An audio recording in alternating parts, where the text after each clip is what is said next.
वर्षांपूर्वीची गोष्ट आहे. अली बाबा नावाचा एक सुतार होता. तो आपल्या पत्नीसोबत गरिबीत जीवन जगत होता. अली बाबा गाढवाला घेऊन जंगलात लाकडे तोडायला जात असे आणि तीच लाकडे विकून घर चालवत असे. एक दिवस तो लाकडं कापायला जंगलात गेला तेव्हा त्याला घोड्यांच्या टापांचा आवाज ऐकू आला आणि त्याला भीती वाटू लागली. बहुतेक हे चोर आहेत. मी लपून बसतो. गाढवाला झुडपात लपवून अली बाबा झाडावर जाऊन बसला. ती टोळी नेमकी त्याच झाडाखाली येऊन थांबली.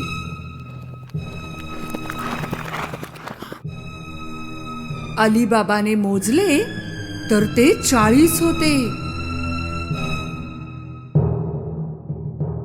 त्या लोकांनी अवजड सामान त्यांच्या घोड्यावरून उतरवलं. अली बाबा समजला की ते चोर आहेत.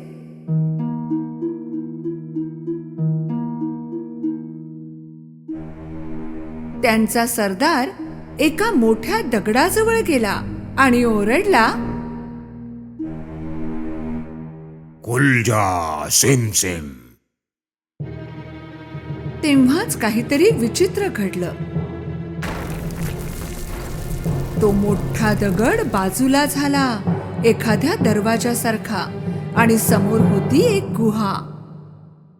सगळे चोर एक एक करून आत गेले त्यांच्या अवजड सामानासह. शेवटचा चोर आत जाताच तो दगड पुन्हा त्याच्या जागी आला. अली बाबाला विश्वास वाटेना, पण थोड्या वेळाने तो दगड पुन्हा हलला.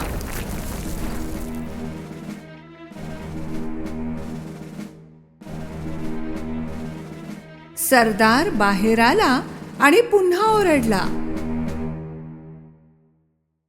बंद हो जा सिम सिम. त्या दगडाने पुन्हा रस्ता बंद केला आणि ती टोळी घोड्यावर स्वार होऊन निघून गेली. अली बाबा झाडावरून उतरला आणि थेट त्या दगडापाशी गेला. त्याने तेच शब्द उच्चारले,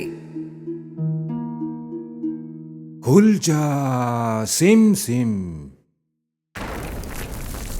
तो दगड गडगडाट होऊन पुन्हा बाजूला झाला. अली बाबा आत गेला. आतील दृश्य पाहून त्याचे डोळे विस्फारले. सोन्याची नाणी, हिरे, खजिना असाच इतस्तः पसरलेला होता.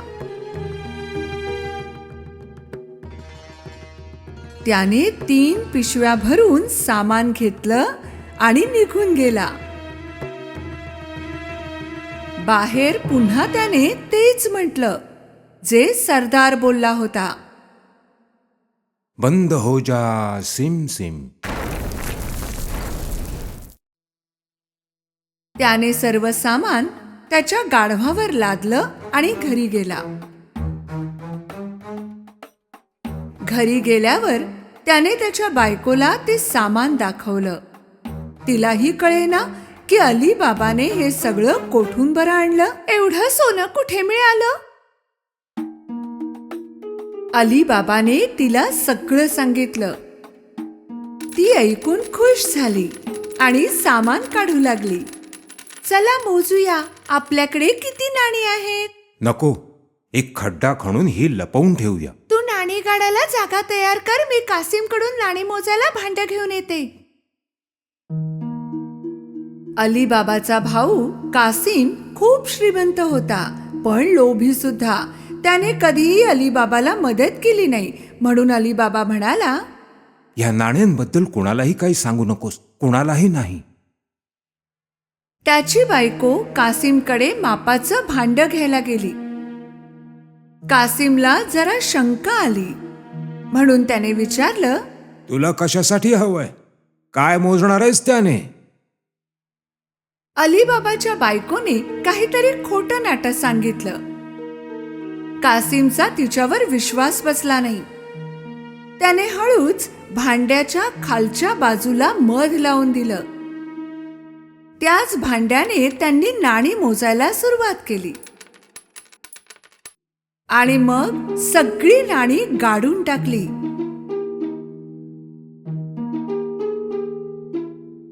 त्यानंतर अलीबाबाची बायको भांडे परत करायला कासिमकडे गेली, पण तिने पाहिलंच नाही की भांड्याच्या खालच्या बाजूला सोन्याचं नाणं चिकटलं होतं. ही फार मोठी चूक केली तिने. कासिमला भांडं मिळाल्यावर त्याने खालच्या बाजूला पाहिलं.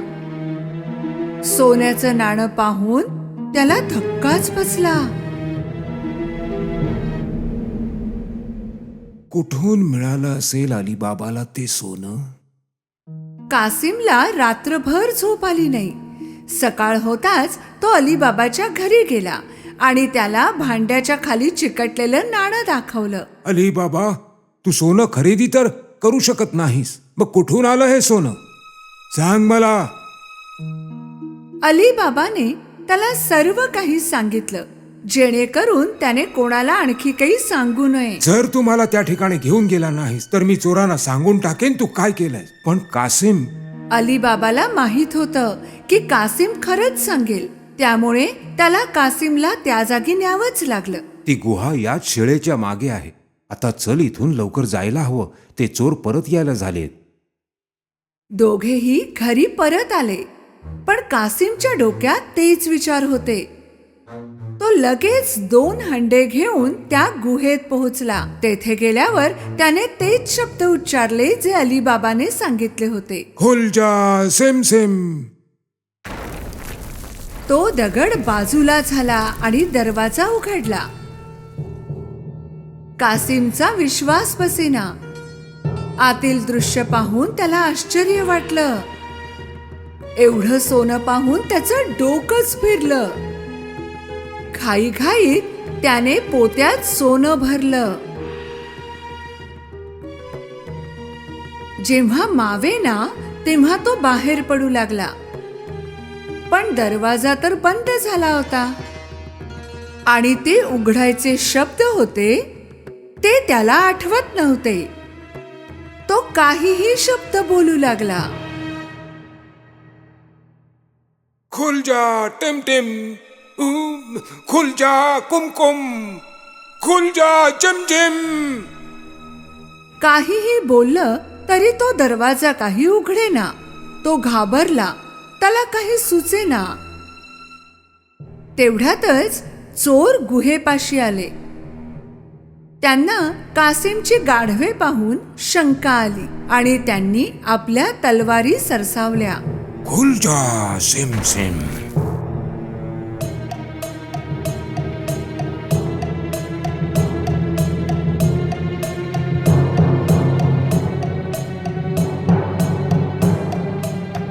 दरवाजा उघडताच चोरांनी कासिमला पकडले आणि त्याला शिक्षा केली. तर हा चोर आपल्याकडे चोरी करत होता.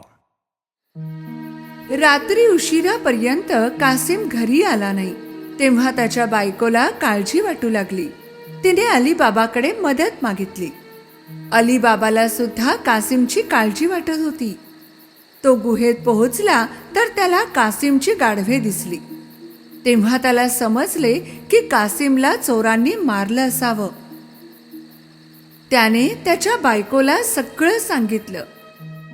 त्यांनी ठरवलं की ही गोष्ट कोणाला सांगायची नाही. काही दिवसांनी अलीबाबा आणि त्याची बायको कासिमच्या घरी राहू लागले. त्यांनी त्याचा व्यापार सांभाळला आणि ते श्रीमंत होऊ लागले. त्याच वेळी चोरांच्या सरदारांच्या लक्षात आलं की गुहेतून सोने दिवसेंदिवस कमी होत आहे. तेव्हा त्याने एका चोराला लक्ष ठेवायला सांगितलं.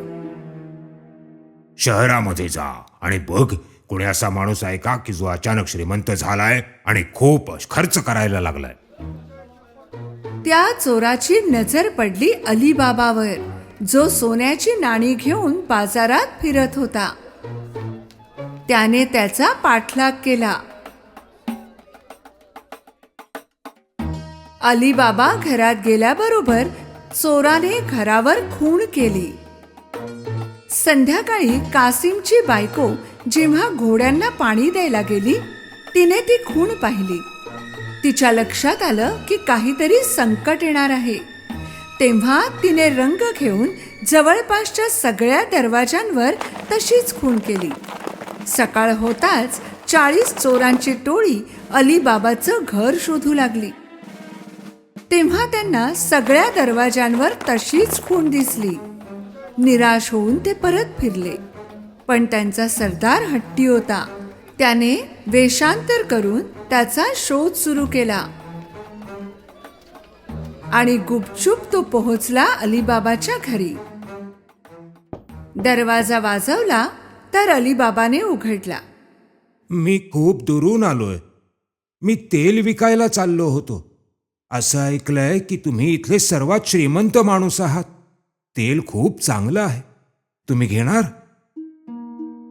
अलीबाबाने त्याला तेलाचा व्यापारी समजून रात्री जेवणाचे निमंत्रण दिले. तेलाचे 40 पिंप घेऊन तो अलीबाबाच्या घरी पोहोचला. अलीबाबाने त्याचा खूप पाहुणचार केला.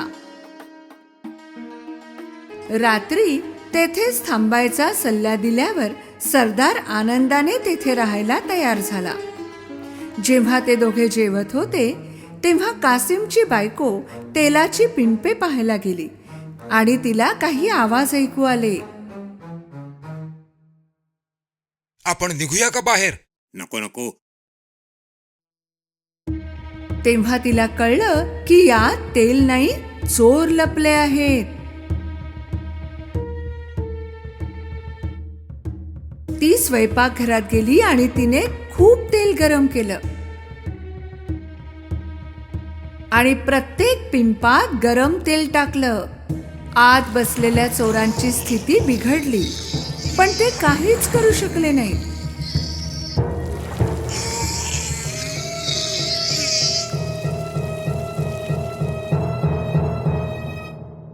रात्री उशिरा सगळे झोपल्यावर सरदार पिंपाजवळ आला. या बाहेर. त्याला काही हालचाल दिसली नाही. तेव्हा तो पुन्हा म्हणाला. झोपलात की काय? त्याने पुन्हा हाक मारली, पण उत्तर आलं नाही. म्हणून त्याने एक पिंप उघडून पाहिलं. त्याने जे पाहिलं त्यामुळे तो उदास झाला. तोही पकडला जाऊ नये या भीतीने तो पळाला आणि परत कधीच तेथे आला नाही. दुसऱ्या दिवशी कासिमच्या बायकोने अलीबाबाला ही घटना सांगितली. आता ते कोणत्याही दडपणाशिवाय एकत्र आनंदाने जीवन जगू लागले.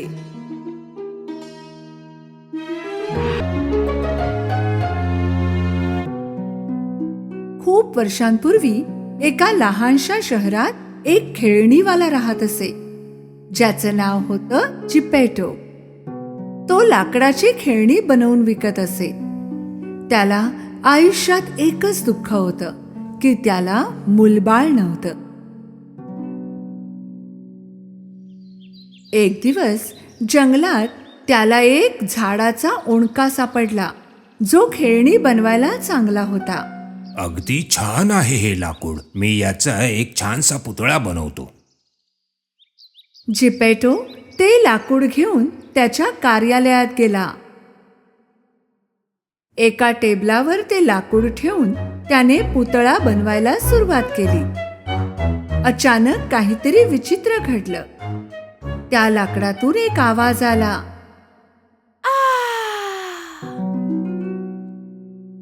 आधी जिपेटो चमकला. मग त्याला वाटलं की त्याने काहीतरी चुकीचं ऐकलं असावं आणि त्याने पुतळा बनवणं चालूच ठेवलं. पण थोड्या वेळाने परत आवाज आला. असं वाटतंय मी म्हातारा झालोय.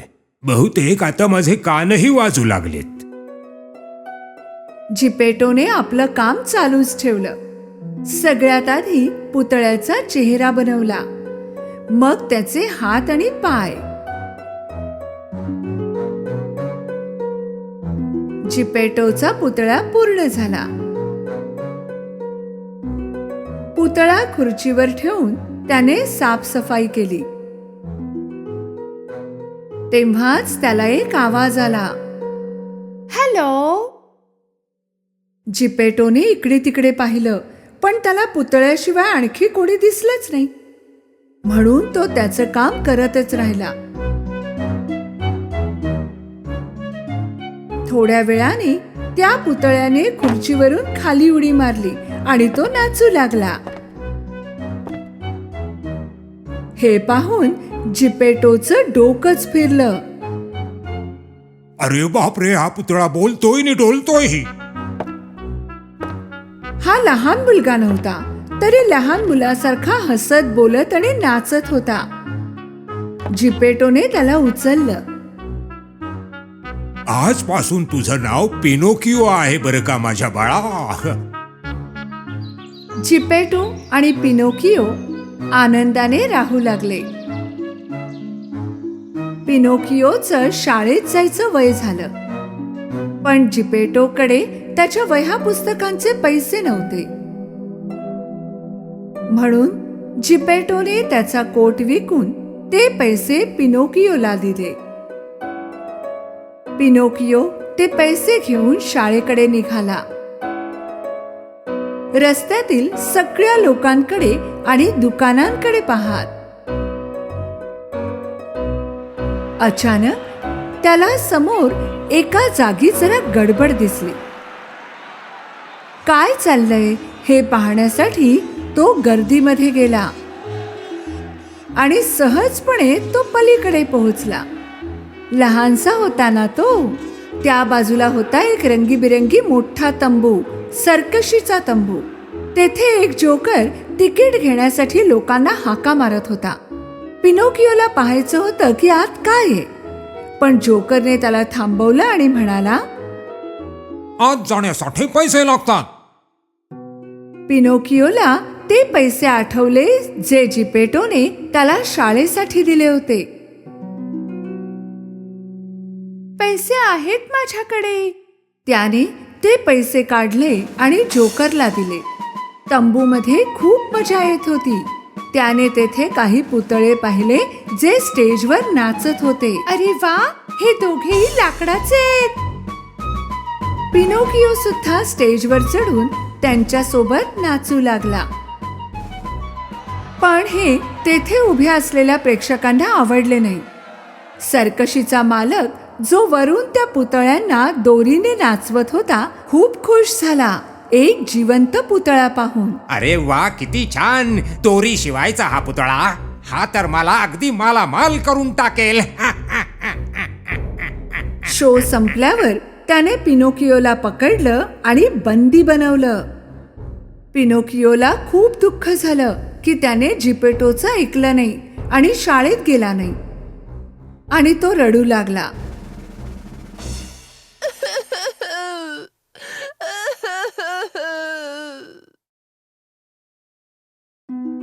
पिनोकिओला असा पश्चाताप झालेला पाहून तेथे एक परी आली. तू तुझ्या बाबांचं ऐकायला हवं होतंस, पण तुला तुझ्या चुकीची जाणीव तर आहे. म्हणून मी तुला इथून बाहेर काढेन, पण अशी चूक पुन्हा करू नकोस हा. पिनोकिओ खूप खुश झाला. पण आता माझ्याकडे पैसे नाहीत, मी शाळेत कसा जाणार? परीने जादू केली आणि पिनोकिओच्या हातात पैसे आले. या पैशांचा गैरवापर करू नकोस, आता थेट शाळेत जा. परीने त्याला सर्कशीतून बाहेर काढलं. आनंदाने नाचत बागडत पिनोकिओ पुन्हा शाळेकडे जाऊ लागला.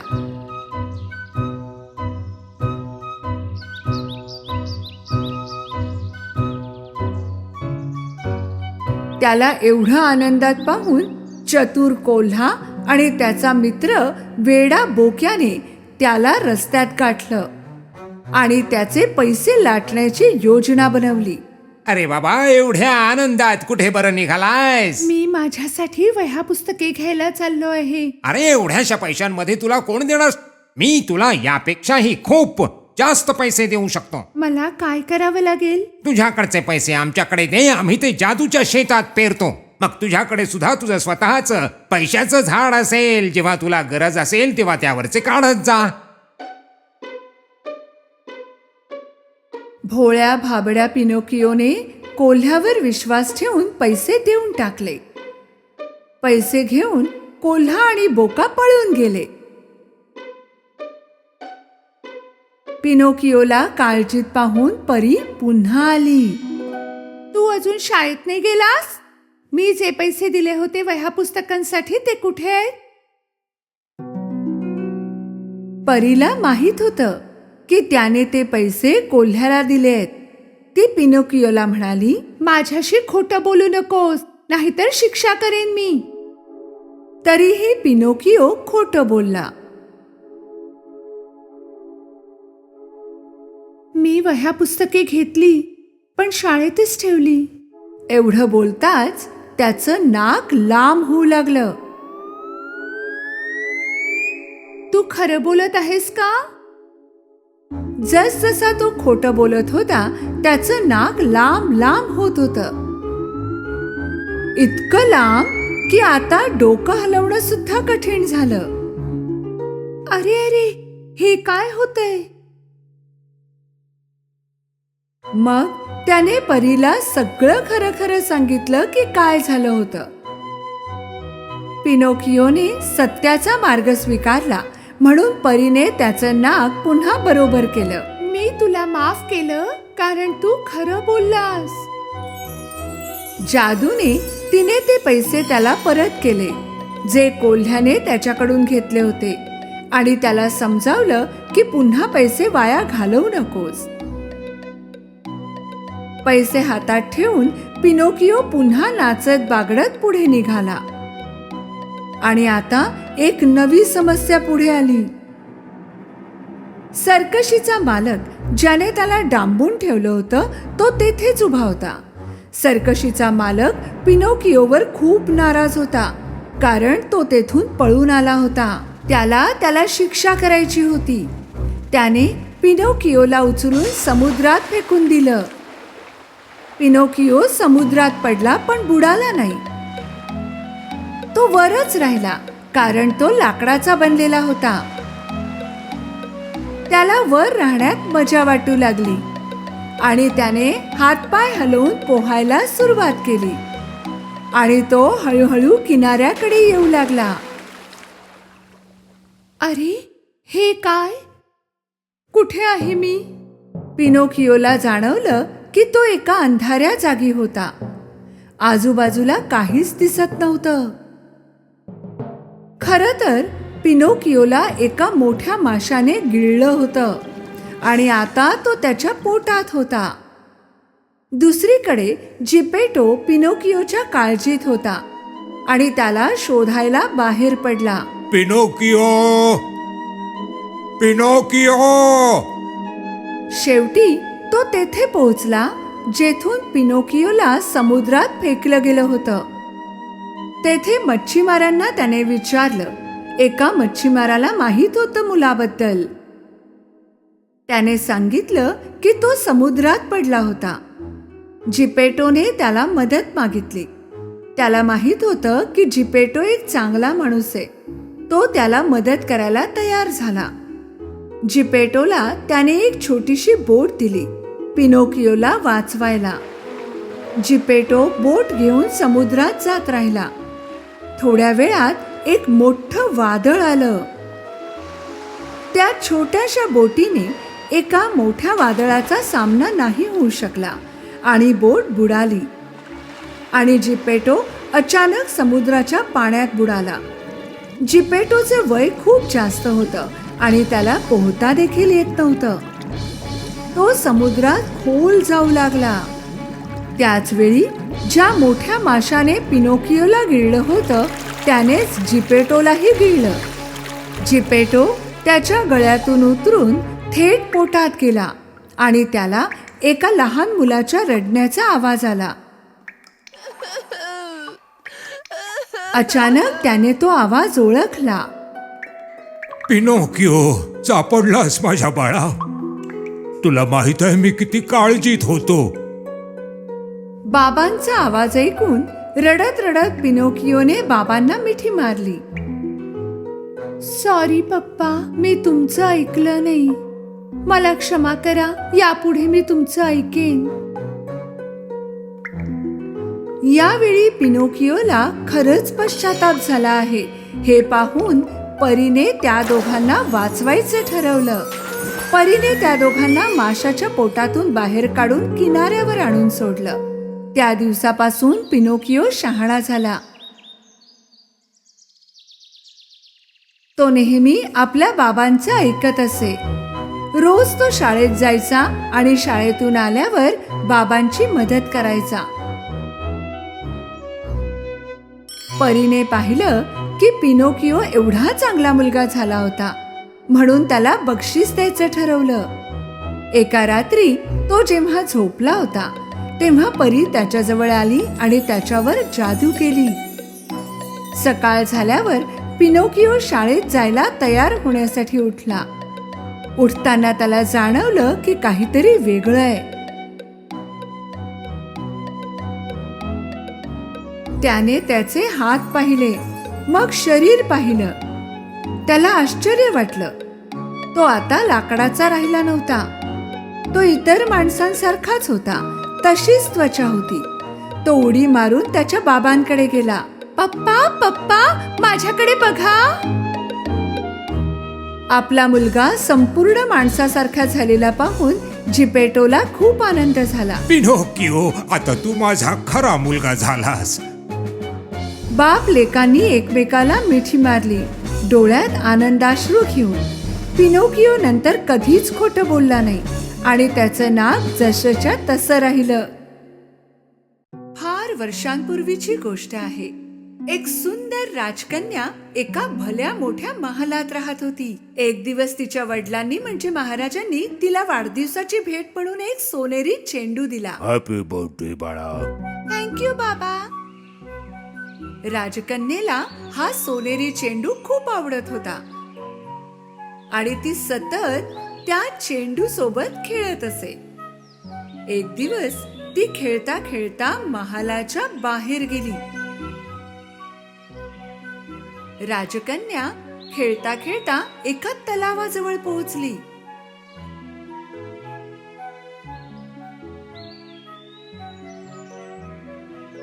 ती उभ्या उभ्या खेळताना चेंडू हातातून निसटला आणि दूर जाऊ लागला. माझा चेंडू.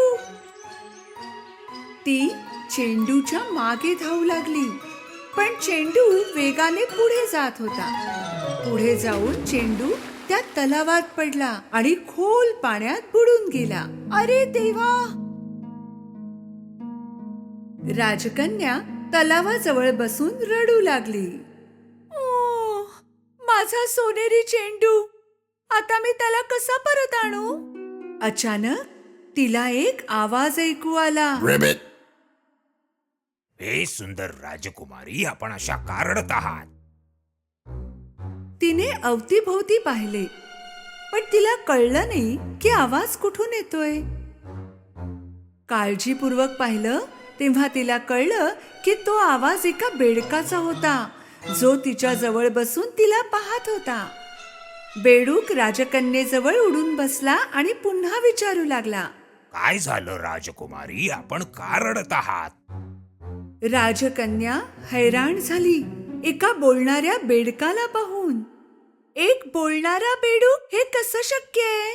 अहो राजकुमारी, तुमच्या समोर बसलो आहे, आपण सांगा काय दुःख आहे? स्वतःला शांत करून राजकुमारीने बेडकाला आपली कहाणी सांगितली. सोनेरी चेंडू जो माझ्या वडिलांनी मला दिला होता तो तलावात पडला आणि बुडून गेला. आता मी काय करू? बेडूक राजकन्येच्या पायाजवळ आला आणि त्याने एक मार्ग सुचवला. सुंदर राजकुमारी, मी तुमचा बॉल घेऊन येईन, पण त्या बदल्यात तुम्हाला माझ्यासाठी काहीतरी करावं लागेल. राजकन्येला कळलं नाही, पण काय करावं लागेल? जर तुम्ही माझी मैत्री कबूल केलीत तर मला तुमच्या बरोबर तुमच्या महालात न्यावं लागेल. राजकन्येने याबद्दल विचार केला आणि होकार दिला. बेडकाने तलावात डुबकी मारली आणि खोल गेला. थोड्या वेळाने बेडूक सोनेरी चेंडू घेऊन वर आला आणि त्याने तो चेंडू राजकन्येजवळ फेकला. चेंडू मिळताच ती आनंदाने महालाकडे परतू लागली. राजकन्येला एकटीच महालाकडे जाताना पाहून बेडूक जोराने ओरडू लागला. राजकुमारी, आपण मला विसरलात. आपण वचन दिलं होतं मला महालात घेऊन जाण्याचं. राजकन्येने लांबून हसून उत्तर दिले, तुझ्यासारखा घाणेरडा दिसणारा बेडूक माझ्यासारख्या सुंदर राजकन्येसोबत महालात राहण्याचा विचार कसा करू शकतो. राजकन्या बेडकाला तेथेच सोडून निघून गेली. रात्री महाराज, महाराणी आणि राजकन्या जेवणासाठी टेबलावर बसले होते. ते जेवायला सुरुवात करणार इतक्यात कोणीतरी दरवाजा ठोठावला. दासीने त्यांना सांगितलं की बेडूक आलाय आणि म्हणतोय की राजकन्येने त्याला आमंत्रण दिले आहे, तो आत येऊ इच्छितो. महाराज हैराण झाले आणि त्यांनी राजकन्येला विचारले, मला कळेल का हे काय चाललंय तुझं? ते बाबा. राजकन्येने महाराजांना सगळं सांगितलं जे सकाळी तलावाजवळ घडलं होतं. जर तू बेडकाला वचन दिलं असशील बॉल मिळवण्यासाठी तर ते तू पाळायला हवंस. महाराजांनी दासीला आदेश दिले की बेडकाला आत घेऊन यावं. थोड्या वेळात दरवाजा उघडला आणि बेडूक उड्या मारत आत आला आणि टेबलाजवळ येऊन थांबला. शुभ संध्याकाळ महाराज. थँक्यू मला आत बोलावल्याबद्दल. डराव. एक लांब उडी मारून बेडूक राजकन्येच्या प्लेट जवळ आला. दुखी होऊन राजकन्येने बेडकाकडे पाहिले. महाराज बेडकासाठी जेवणाची प्लेट मागवू लागले, पण बेडकाने त्यांना थांबवलं. प्लेटची गरज नाही महाराज, मी राजकुमारीच्या प्लेटमध्ये खाऊ शकतो. डराव. बेडूक राजकन्येच्या प्लेटमध्ये जेवू लागला. राजकन्या वैतागली, पण तिने विचार केला की जेवून नाही तरी हा निघूनच जाईल म्हणून गप्प बसली. पण बेडूक जेवल्यानंतरही जाण्याचं काही चिन्ह दिसत नव्हतं. जेव्हा राजकन्या उठली तेव्हा बेडूक तिच्या मागे मागे जाऊ लागला.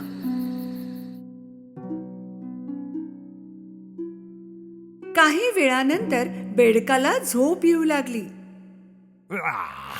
राजकुमारी, मला खूप झोप येते. जर तुझी हरकत नसेल तर मी तुझ्या बेडवर झोपू शकतो. वडिलांना वाईट वाटू नये म्हणून तिने बेडकाला होकार दिला.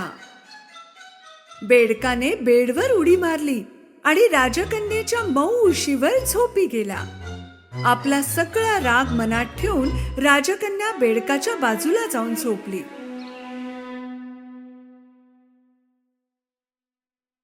सकाळ होताच बेडकाने राजकन्येला उठवलं. सुप्रभात राजकुमारी. माझी आणखी एक इच्छा आहे. वस्ती तू पूर्ण केलीस की मी ताबडतोब इथून निघून जाईन. बेडूक निघून जाईल हे ऐकून राजकन्या खुश झाली, पण तिने त्याला मुळीच कळू दिलं नाही. बरं सांग, आता मी काय करू? बेडूक राजकन्येला पाहून म्हणाला, माझी इच्छा आहे की आपण मला किस करावं राजकुमारी. राजकन्या रागाने दूर जाऊन उभी राहिली. तुझी हिंमत कशी झाली? हे होणार नाही. बेडकाच्या चेहऱ्यावरील आनंद दूर झाला आणि त्याच्या डोळ्यातून अश्रू वाहू लागले. राजकन्येने विचार केला की यात काही हरकत नाही. एक लहानसा किस तर आहे, त्यानंतर या बेडकापासून सुटका होईल. आणि राजकन्येने बेडकाला किस केला. राजकन्येने बेडकाला किस करताच पूर्ण घरात पांढरे दिवे चमकू लागले आणि इतका प्रकाश पडला की राजकुमारीला काही दिसत नव्हते.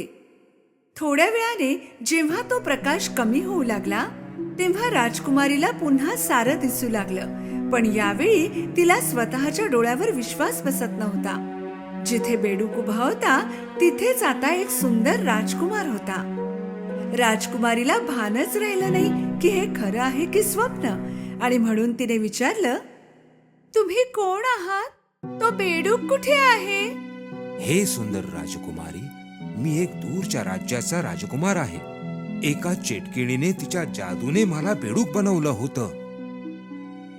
ती जादू तोडण्यासाठी मला एका राजकुमारी सोबत एक रात्र राहावं लागणार होतं आणि एक चुंबन घ्यायचं होतं. आपण मला कायम बेडूक राहण्यापासून वाचवलं.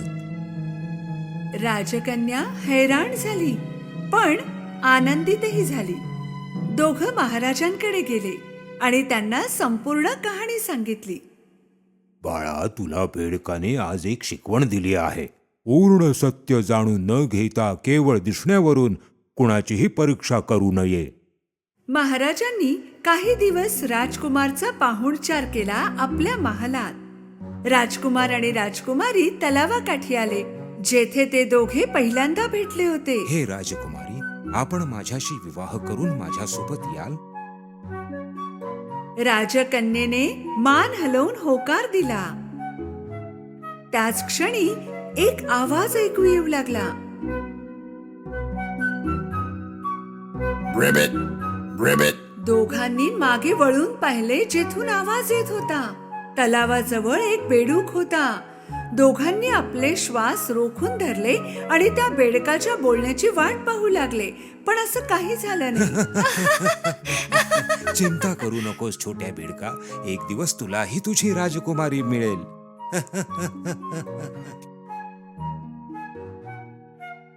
काही काळानंतर त्या दोघांनी लग्न केलं आणि सुखात राहू लागले.